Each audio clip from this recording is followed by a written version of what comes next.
네, 자, 여러분 이제 새로운 단원으로 넘어서 이제 공부를 계속해 보도록 할게요. 자, 이번 단원은 12번째 단원이고요.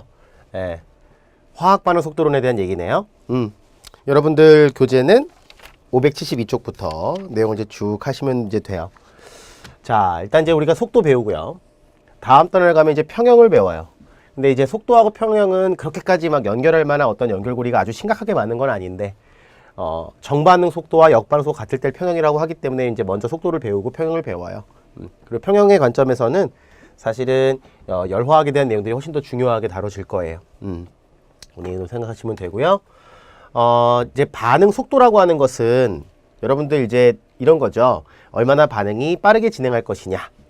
반응이 얼마나 빠르게 진행해서 생성물을 얼마나 빨리 얻을 것이냐의 관점인 거지, 반응 물질이 반응해 생성 물질이 많이 얻어지는 걸 얘기하는 게 아니에요.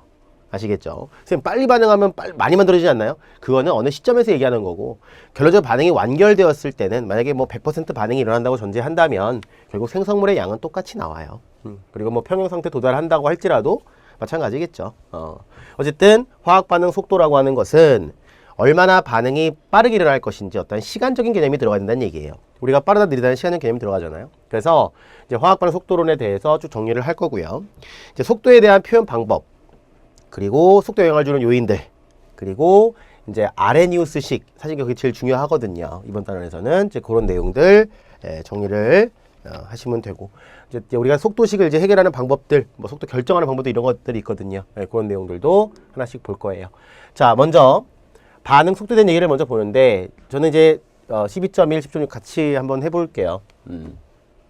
물론 이거 단원 중에 일부는 저 뒤에 또 있긴 한데 같이 한번 가볼게요. 자, 반응 속도라고 하는 것은 뭐냐면 얼마나 반응이 빠르게 진행될 것이냐라는 관점이기 때문에 기본적으로는 시간에 대한 개념이 들어가야 돼요. 그래서 여기 보면은 분모에 시간에 대한 개념이 들어가 있죠. 델타 T라고 하는 것은 시간의 변화입니다 라는 거고요. 자, 여기서 조심할 건 뭐냐면 반응 물질의 양이 아니야. 단순하게 농도에 대한 얘기라는 얘기거든요. 자, 우리가 이제 속도라고 하는 것은 일반적으로 있잖아요. 어떤 용기 안에 반응 물질이 들어있다고 해볼게요. 이렇게 들어있으면 사실은 내가 반응 물질을 가지고 와서 그냥 가만히 지켜보고 있으면 반응이 일어나지 않죠. 그죠? 이 입자들끼리 이렇게 많이 충돌을 해야 돼요. 충돌을 하고 얘가 반응할 수 있는 에너지를 가져야 되는데, 우리가 이제 그 에너지를 우리가 뒤에서 액티베이션 에너지, 활성 에너지로 이제 다룰 거예요. 근데 어쨌든 이 입자들이 충돌을 해야 돼요. 그런데 어떤 똑같은 반응 물질의 개수는 분명히 맞는데, 이렇게 용기 부피가 커졌잖아요. 그러면 여러분들 이 개념은 알죠? A하고 B 중에서 농도가 누가 크죠? 농도가 당연히 A가 커요. 양이 많아서 큰 게 아니죠. 그죠? 그럼 또 이것도 한번 해볼까? 자, 여기에는요 4개가 있고요. 여기에는 똑같은 부피라고 해볼게요. 똑같은 부피에 이렇게 6개가 있어요. 농도가 누가 크죠? 얘가 크죠. 그러면 농도라는 관점이 단순히 개수만 얘기하는 것도 아니고요. 단순히 이제 부피만 얘기하는 것도 아니고요. 어떻게 되는 거예요? 어떠한 부피 속에 들어있는 입자수를 얘기한다 그랬어요. 그죠? 그랬을 때, 자, 얘네들이 충돌을 더 많이 할까? 얘네들이 충돌을 더 많이 할까? 얘도 많이 하겠지, 그지? 왜냐면 좁은 공간에 많이 몰려 있으니까. 그래서 기본적으로 농도가 높게 되면은 입자들이 막 충돌해요. 충돌하게 되면 어떻게 돼? 반응할 수 있는 조건이 된다는 얘기지, 그지? 자, 이 경우에는 같은 부피지만 어때요? 농도가 이쪽이 높아요, 그죠? 그래서 속도라고 하는 것은 어떤 양이 중요한 것이 아니라, 단순히 양이 중요한 것이 아니라 농도가 중요하다는 거예요. 되겠죠? 그랬을 때 우리가 반응 속도를 표현할 때 이렇게 표현해요. 어떠한 시간 동안에 얼마나 빠르게 반응 물질이 감소했느냐. 되겠죠? 그러면 반응 물질이 감소한다는 얘기는 뭐예요? 생성물이 늘어났다는 얘기지, 그지? 근데 그것을 다 양쪽으로 얘기하는 것이 아니라 농도의 관점에서.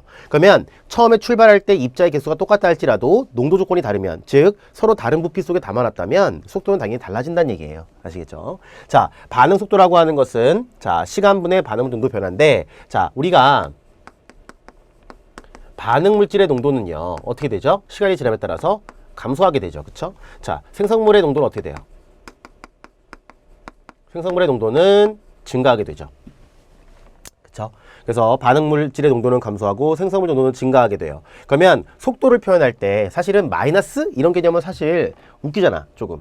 왜냐면 물론 이제 물리하는 사람들은 뭐 마이너스 얼마입니다 이런 거 얘기하지만, 우리는 화학 반응이 진행하게 되면은 정반응을 기준으로 해서 반응 물질이 얼마나 빠르게 줄어들 것인가, 그 말은 곧 얼마나 빠르게 진행했냐의 관점이 들어가 있다는 얘기예요. 그런데 이제 우리가 반응 속도를 이제 수식적으로 표현할 때 이제 이렇게 할 수 있거든요. 반응 속도를 반응 물질로 표현할 수도 있고요. 델타 T분의 델타의 반응 물질 농도를 표현할 수도 있고요. 또는 시간 동안에 반응 물질 어디로 가는 게 아니라 생성 물질로 바뀌겠지. 그쵸? 자, 이것을 같다고 놀라면 어떻게 될까요? 얘는 델타 값이 뭐가 나와? 마이너스 나오겠지. 감소했으니까. 얘는 플러스 나오겠지. 수식적으로 그냥 수식적으로 같다고 놀라면 마이너스를 붙여주면 여기가 양수값이 된단 말이에요. 그래서 이 마이너스라고 하는 의미는 어떤 특별한 의미가 있다기보다는 감소하는구나 이런 개념을 생각하시면 돼요. 아시겠죠? 그런데 내가 반응을 표현할 때, 반응 속도를 표현할 때요. 만약에 이런 반응이 있다고 한번 해볼게요. 자, 다 가스의 반응이죠. 그죠? 그랬을 때 A의 가스하고 이것도 그냥 한번 해보죠. 예를 들어서 한번 이런 거 한번 해볼까요? 자, 예를 들어서 N2 가스가 있고요. 3H2 가스가 있어요. 되시겠죠? 자, 얘가 이렇게 암모니아로 가는 그런 반응이 있다고 해볼게요. 그치? 자, 반응속도 얘기할 때요. 자, 만약에 얘가 1몰 농도가 감소할 때 얘는 다 같이 똑같이 반응하면 얼마 감소하죠? 얘는 3몰이 반응해야 돼요. 그쵸? 그 다음에 얘는 얼마 반응해야 되죠? 2몰이 생겨야 돼요. 자, 물론 요 앞에 있는 숫자는 1대 3대 2라고 하는 1대 3대 2라고 하는 것은 무슨 비죠? 이거? 몰수비예요. 몰수비는 무슨 비죠? 개수비예요. 그러니까 농도비는 아니지 사실은 원래는. 하지만 내가 어떤 반응을 일으킬 때 일정한 부피의 용기에서 실험을 했다면 결국 농도라고 하는 것은 부피분의 개수잖아요. 몰 농도는. 그치? 부피분의 개수니까 부피가 똑같은 조건이라면 곧 농도의 비도 되는 거예요. 아시겠죠? 자, 그래서 이렇게 감소했다라고 하면 자, 우리가 속도를 표현할 때 델타 T분의 델타 N2 이렇게 한번 해보자고요. 됐지? 자, 델타 T분의 델타 H2 이렇게 해보자고요. 자, 델타 T분의 델타 NH3라고 해보자고요. 이렇게. 자, 그랬을 때 얘하고 얘는 속도가 다 달라요. 기본적으로. 그렇지. 왜? 얘는 같은 시간 동안 1몰 농도씩 감소하는 거고요. 얘는 같은 시간 동안 3몰씩 감소하는 거고요. 얘는 같은 시간 동안 2몰씩 생겨요. 그럼 당연히 속도가 다르잖아. 그치? 근데 이거를 이퀄로 놓고 싶은 거예요, 일단. 그러면 일단 여기는 반응 물질이고요. 여기는 반응 물질이고요. 여기는 뭐예요? 생성 물질이죠. 그렇다면 얘를 갖다가 놓기 위해서는 마이너스를 앞에다 붙여주면 좋겠다 그런 얘기지. 그러면 이게 양수값 나오니까 일단. 그런데 그것도 부족해. 왜 그러냐면 얘는 1이 감소하죠. 그러면 얘가 1이에요. 얘를 시간 1초라고 해볼까? 1초 동안에 1몰이 감소해요. 그럼 얘는 1초 동안에 3몰이 감소해요. 이거를 같게 넣으면 어떻게 하면 되지? 여기다가 3분의 1을 써주면 되겠지.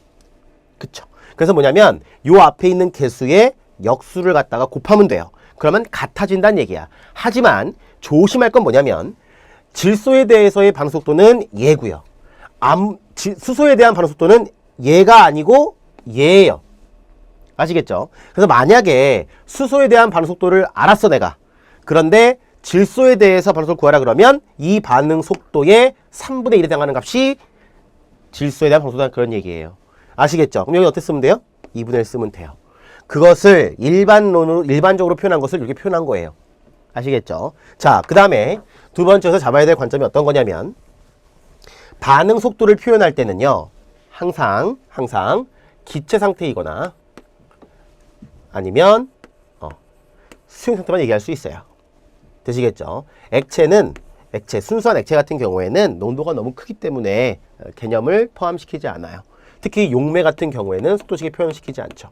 그리고 솔리드, 고체 같은 경우에도 속도식에 표현을 시키지 않아요. 아시겠죠? 자, 이렇게 우리가 얘기할 수 있다는 얘기고요.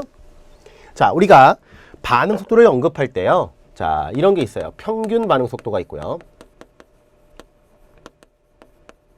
그 다음에 순간 반응 속도가 있어요. 그래서 평균 반응 속도는 뭐 average reaction rate이 될 거고요. 얘는 instantaneous rate이 돼요. 되겠죠. 그래서 얘는 average rate이 되고 얘는 instantaneous. 그러면 평균은 뭐예요? 어떤 내가 관심을 두고 있는 어떤 기간 동안에 두 점을 찍어서 두 점 사이에서의 농도 변화를 보면 돼요. 아시겠죠? 그래서 평균 반응 속도라고 하는 것은 이렇게 우리가 어떤 A라는 물질이 이렇게 생성물로 갔다고 한번 해볼게요. 그러면 얘는 반응 물질이고 얘는 생성 물질인데 반응 물질에서 표현한다면 마이너스 붙였다는 이거지. 이건 뭐 마이너스 붙이는 건 의미가 없어요. 왜냐면 속도가 얼마니 그러면 사실은 그냥 양수값으로 표현하는 거거든 다. 이건 수식적인 의미에서 그렇게 된다는 얘기고요. 자, 그러면 델타 T분의 델타 A라고 쓰는데 이거는 어떤 시간적 간격이에요. 그래서 얘는 T2 마이너스 T1. 그 다음에 여기는 뭐예요? A2 마이너스 A1. 그런데 시간은 음수값이 없잖아요. 시간 음수값이 없기 때문에 이게 뭐가 나와? 양수값이 나오는데 반응음수 표현하게 되면 농도값이 음수값이 나온단 말이야. 이게 빼면. 그치? 얘가 작고 얘가 크니까. 그래서 마이너스 붙여놓은 거예요. 아시겠죠? 어쨌든 속도는 양수값으로 표현하면 돼요. 아시겠죠? 뭐 수식을 푸는 거 아니라면 부호에 크게 신경 쓰지 않으셔도 된다. 물론 이제 나중에 부호를 고민할 때는 그때예요. 우리가 이제 미분 속도식과 적분 속도식의 관계에서 뭔가 이제 관계를 얻어낼 때 그때가 있는데 뭐 그 정도 말고는 크게 부호에 대한 부분은 고민하지 않으셔도 돼요. 보통 크기를 물어보기 때문에 얼마나 빨리 되는지를 물어보는 거란 말이야. 마이너스라고 해서 작다 의미가 아니란 말이에요. 아시겠죠? 자, 순간 반응 속도는 시간과 농도의 그래프에서 임의점에서의 접선의 기울기. 그래서 이게 아주 짧은 시간이죠. 미분이라는 게. 그래서 dt분의 d, a다 이렇게 표현하는 거죠. A의 농도 아주 미소 변화, 시간의 미소 변화. 그러면 얘를 그래프로 한번 생각해 본다면